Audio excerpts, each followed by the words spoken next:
تم دوستوں میں ہوں حافظ اور آپ دیکھ رہے ہیں حافظ انفو پوائنٹ۔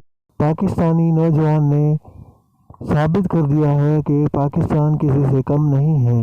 کوئی خدا داد صلاحیتوں کے ساتھ اور اللہ پاک کے فضل و کرم کے ساتھ ہم اپنی حفاظت خود کر سکتے ہیں، یہ ٹھٹھہ کے رہائشی ایک نوجوان نے ثابت کر دیا ہے۔ جی ہاں دوستو، ٹھٹھہ صادق آباد کے ہنرمند نوجوان کا عظیم کارنامہ سامنے آیا ہے، جس نے کرونا وائرس سے بچنے کے لیے auto sanitizer walk through gate تیار کر لیا ہے۔ حمزہ رؤف نامی ہنرمند نوجوان جو کہ بہت کم وسائل رکھتا ہے، اس نے اپنی محنت اور لگن کے ساتھ یہ ثابت کر دیا ہے کہ کوئی بھی رکاوٹ ہمارے حوصلوں کو پست نہیں کر سکتی۔ کرونا وائرس کے خدشات اور موجودہ حالات کے پیش نظر حمزہ رؤف نامی نوجوان نے شہریوں کو سینیٹائز کرنے کے لیے اپنی مدد آپ کے تحت auto sanitizer walk through gate تیار کیا ہے۔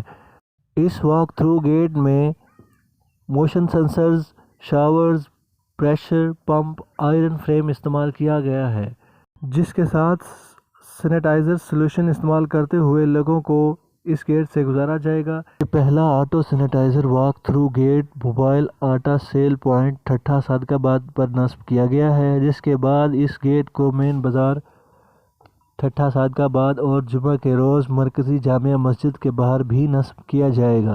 نوجوان کا کہنا ہے کہ اگر مخیر حضرات اور حکومت تعاون کرے تو اس طرح کے ہزاروں گیٹس تیار کر کے ملک و قوم کی خدمت کرنا چاہتا ہے۔ عظیم کارنامے پر اسسٹنٹ کمشنر جہانیہ اور دیگر سیاسی اور سماجی شخصیات کا اس ہنرمند نوجوان کے گھر آمد اور اس اقدام کو سراہتے ہوئے خراج تحسین پیش کیا۔ اگر آپ کو میری یہ ویڈیو پسند آئی ہو تو ویڈیو کو لائک کیجیے اور چینل کو سبسکرائب کیجیے، ساتھ ہی بیل آئیکن کو پریس کیجیے تاکہ ہر آنے والی نئی ویڈیو آپ تک پہنچ سکے سب سے پہلے۔